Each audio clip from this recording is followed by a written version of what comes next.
Hello, my dear children. I hope you have learnt about reflection of light in your last physics class.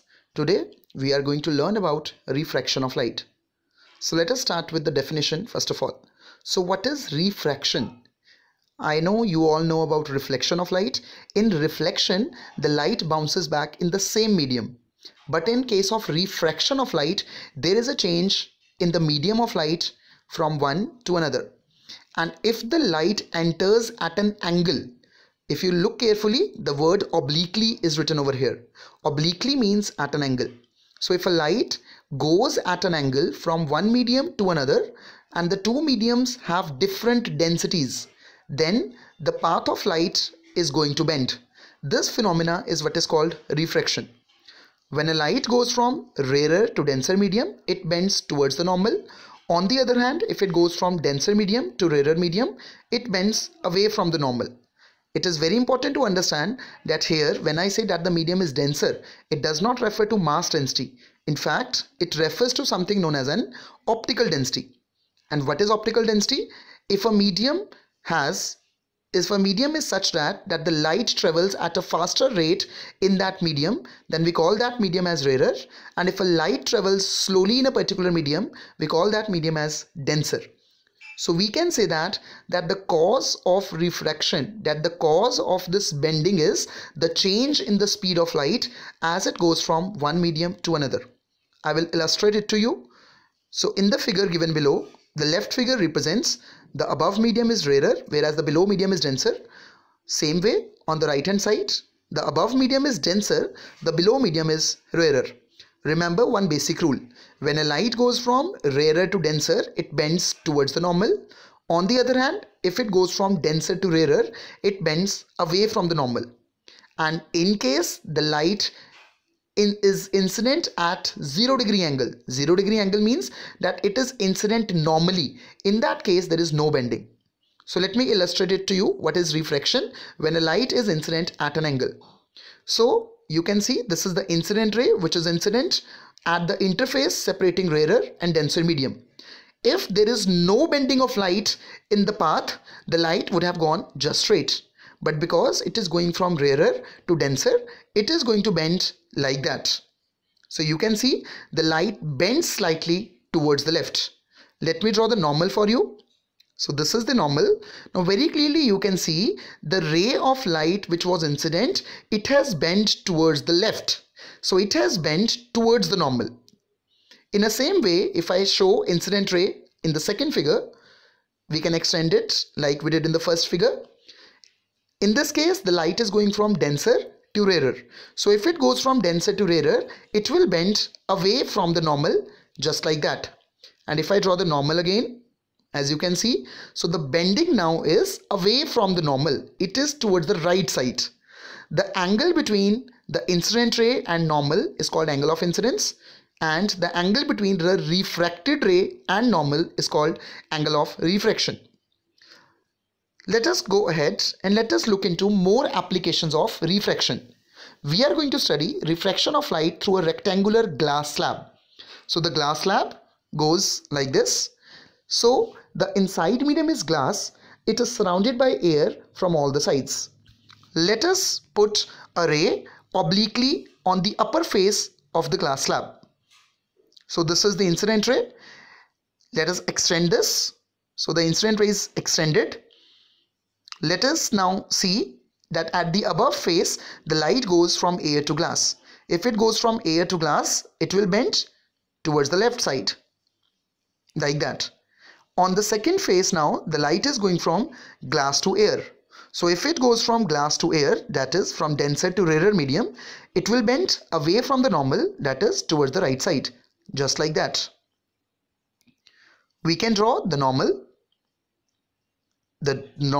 on the upper face, and we can draw the normal on the lower face as well.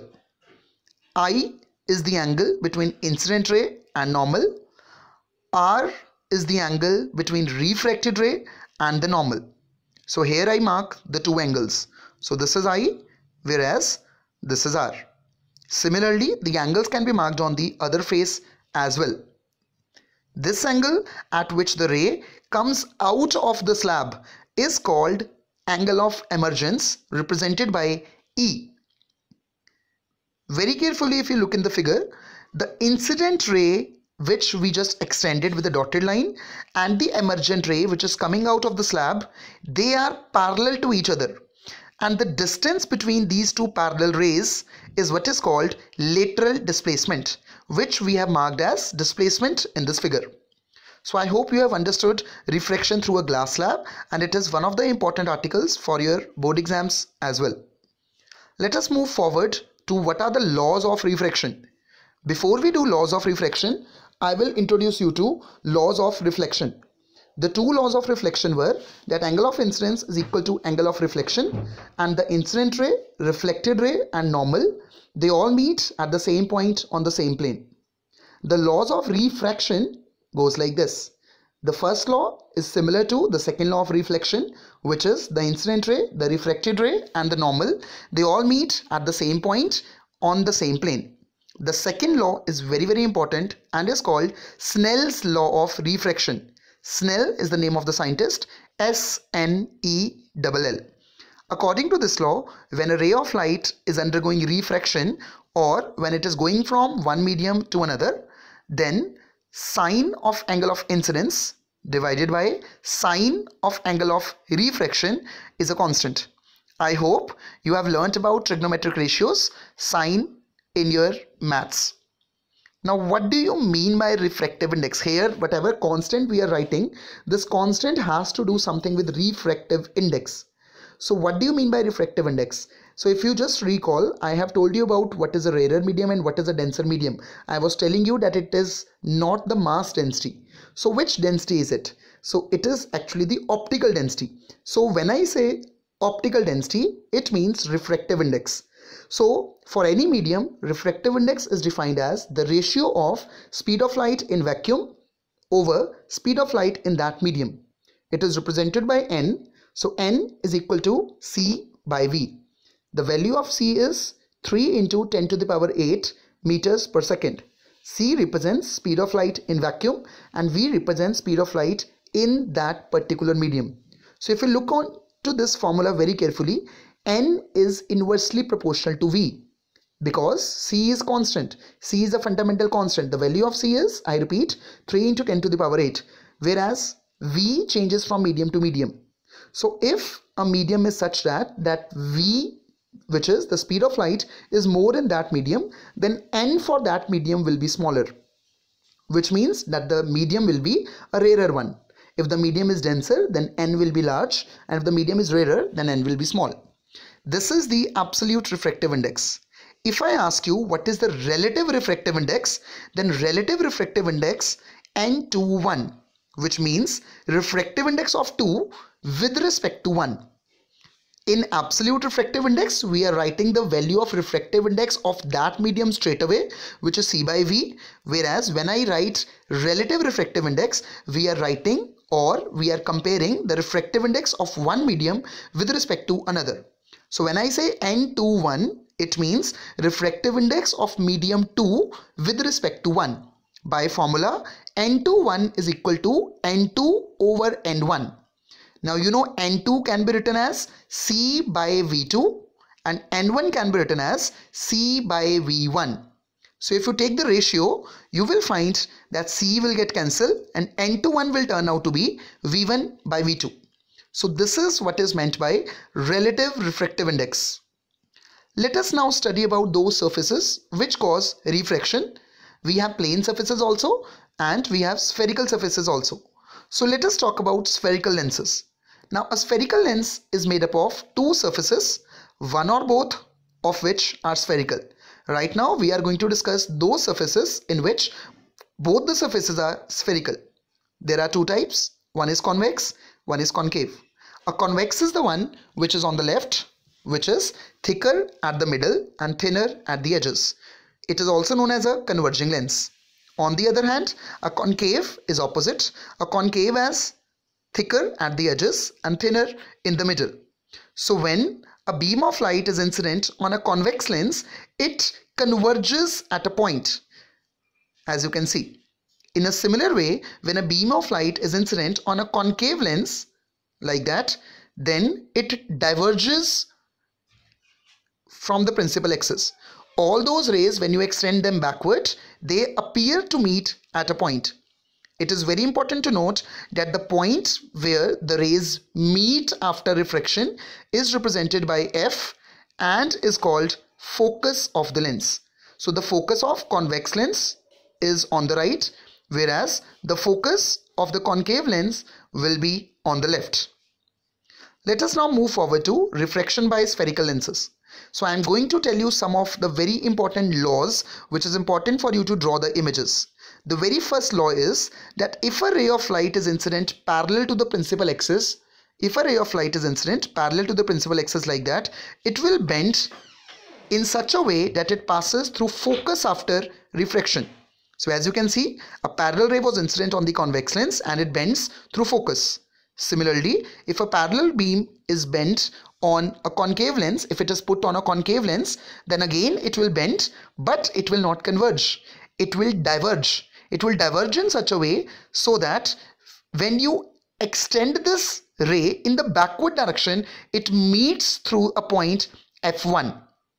So what is the law? So the law is that whenever any ray of light is incident parallel on a lens, parallel to the principal axis, it will go through focus.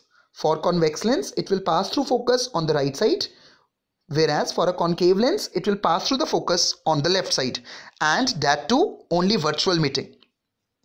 The second example is that if a ray of light is passing through the focus, like that. So this is an incident ray which is passing through the focus. It will go parallel to the principal axis after reflection. So it goes like that. It is very important that you draw arrows in the ray diagram. Similar is the case with a concave lens. So in a concave lens, suppose a ray of light is incident through focus. Now it will not directly be incident through focus, but if you extend the ray, it passes through focus. So if it is coming through focus, it will go parallel to the incident ray after reflection, parallel to the principal axis after reflection. So the two diagrams, I hope it is clear again. I have told you two rules so far. If a ray is incident parallel to the principal axis, it will go through focus, and if a ray is incident through focus, it will go parallel. Let us go to the next figure. The next figure is that if a ray is incident at the optical center, then it just goes straight without any deviation, as you can see in the figure. Similar thing will happen in the concave lens. So the ray is coming through optical center and it just goes without any deviation. I hope children you have learnt how to draw these three rays. I repeat, the ray which is coming parallel will go through F, the ray which is coming through F will go parallel, and the one which is incident at O will go without deviation. In order to draw the ray diagram, you need to draw any of the two rays. You don't need to draw all three of them, but you need to draw any of the two rays. Let us understand the image formed by a convex lens. We will keep on bringing the object closer and closer to the optical center of the lens, and we will see how the images will be formed. So case 1 is when the object is at infinity, the image is formed at focus. The image will be highly diminished, which means it will be very, very small, because the rays are actually meeting at a point. So it will be real and it will be inverted. You know, every real image is inverted. So the diagram goes like this. So we have an object which is almost at infinity. Now from infinity, parallel rays are coming. All these parallel rays will be converged at the focus by a converging lens. So we can say that a small sized diminished image which is real formed at the focus. Let us go to the next case. Now the object is beyond 2f1. So this is the principal axis.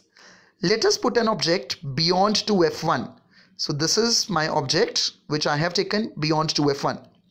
In order to draw the image, you have to draw the rays coming from object stop. So let us draw one of the rays which is parallel. Now you know, if this is a parallel ray, from where it will go through? It will go through F2, like that. You can show the other ray which can come through F1 and can go parallel, or you can show the one which is coming through O and will not bend anywhere. Now are the two rays meeting at a point?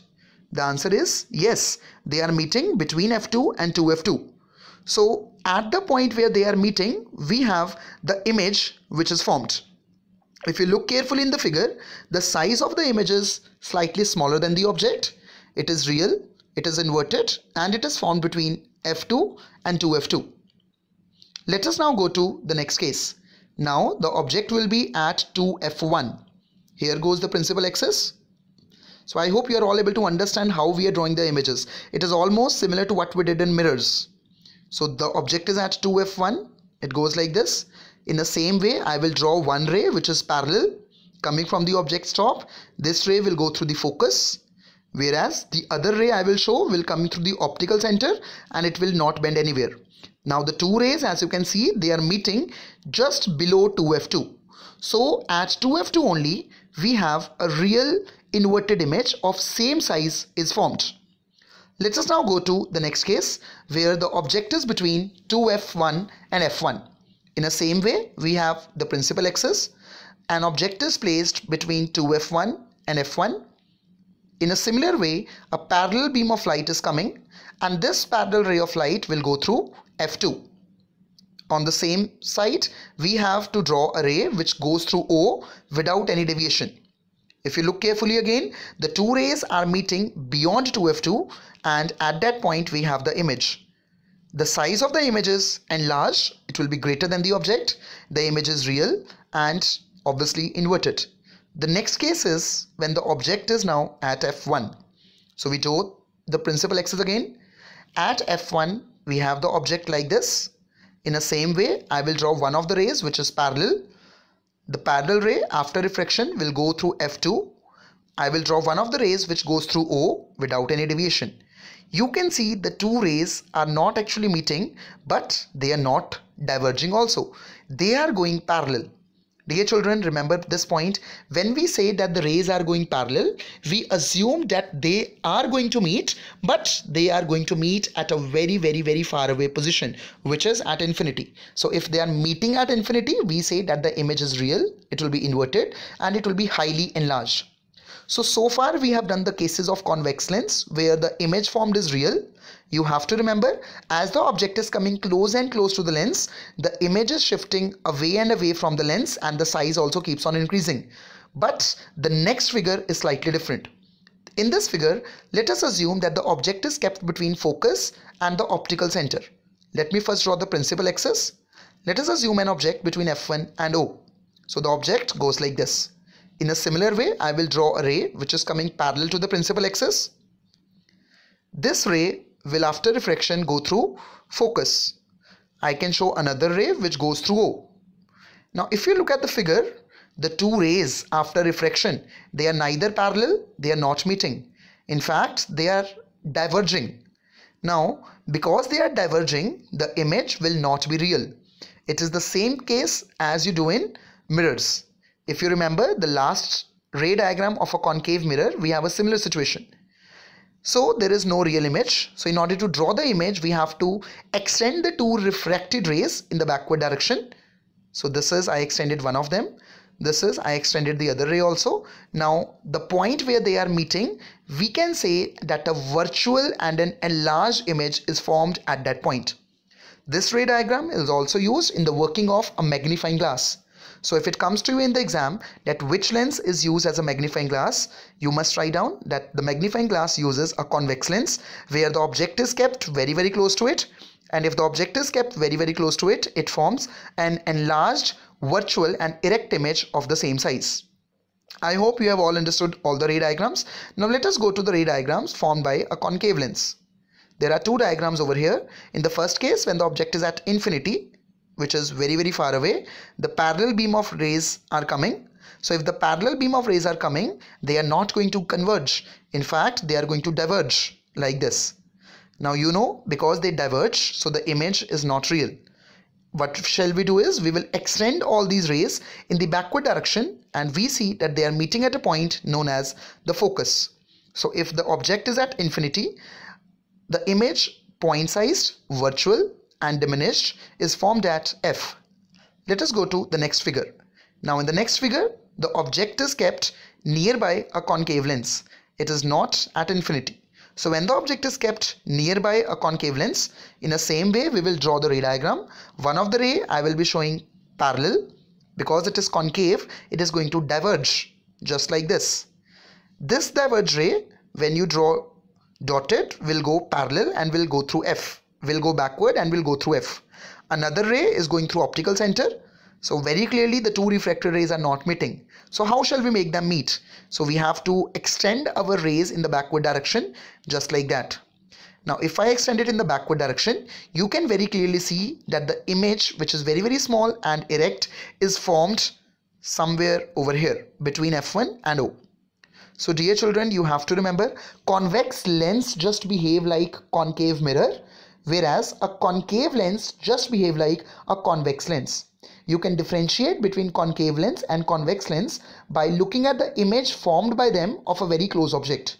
If it is a convex lens, then the image form will be greater in size, and if it is a concave lens, the image form will be smaller in size. Let us move ahead and let us understand the sign convention used for spherical lenses in order to do the lens formula. Now this is very important, and it is very simple also. What do we do is, how do we take the direction? So those distances which are measured in the direction of incident light. Let us suppose that if the light is coming from left to right, then those distances which are measured from left to right or towards the right side are taken as positive, whereas those which go against the incident light are taken as negative. Height above the axis is taken as positive, height below the axis is taken as negative. One point which you have to remember over here, which is the focal length of convex is positive and for concave is negative. So I repeat the conventions again. The focal length of convex is positive, the focal length of concave is negative, height above the principal axis is positive, height below the principal axis is negative. The distances measured in the direction of light are taken as positive, whereas the distances measured against the incident light are taken as negative. Now like we have the mirror formula for mirrors, in the same way we have the lens formula in lenses. So lens formula is the relationship between image distance, which is V, object distance, which is U, and focal length of the spherical lens. The formula goes like that: 1 by V minus 1 by U is equal to 1 by F. I hope you remember, in case of mirrors, the formula was 1 upon U plus 1 upon V is equal to 1 upon F. So the difference is only of the negative sign. The next thing is magnification. Magnification is defined in the same way as you do in mirrors. Magnification stands for height of image to the height of object. So M is equal to HI over HO. Magnification is also related to object and image distance, and the formula for that is V over U. We don't need to derive the formulas yet. For derivations, the derivations are there in higher classes. Right now we have the formula straight away. In case of mirrors, I hope you remember, the formula of magnification was minus V upon U, but in case of lenses the formula is V upon U. Very important. Let us move forward to, what do you mean by power of a lens? This is something which we have not done in mirrors. When I say power is the ability of a lens to converge the rays of light at a point. Mathematically, power of a lens is the reciprocal of its focal length. So it's a simple definition. So if the focal length is measured in meters, the power will be 1 upon F, which is measured in meters, or you can say, if you want to find F, it will be 1 upon P. The SI unit of power is meter inverse, also known as diopters. So if I say that the power of some lens is 1D, it basically means that it is the reciprocal of 1 meter. Now since you know that focal length of convex is positive, so the power of convex will also turn out to be positive. Whereas for concave, the focal length will turn out to be negative as its power is negative. One important formula which I would like to tell you, that if you keep two lenses in contact, in that case the net power will be added. So P net will be P1 plus P2. Make sure that while doing the numericals, you all follow the sign conventions very carefully. Focal length for convex is taken positive, focal length for concave is taken negative, images in the direction of light is positive, images against the light is negative, U is always negative in the numericals that we are doing right now. There will be only a difference of convention of V in lenses. You know, in case of mirrors, when we take V as negative, we say that the image is real. But in case of lenses, when the V will be positive, then it will be real. Why? Because it will be formed on the right side. So I hope you have learned the basics. Do your worksheet and keep learning. Stay safe. Thank you so much.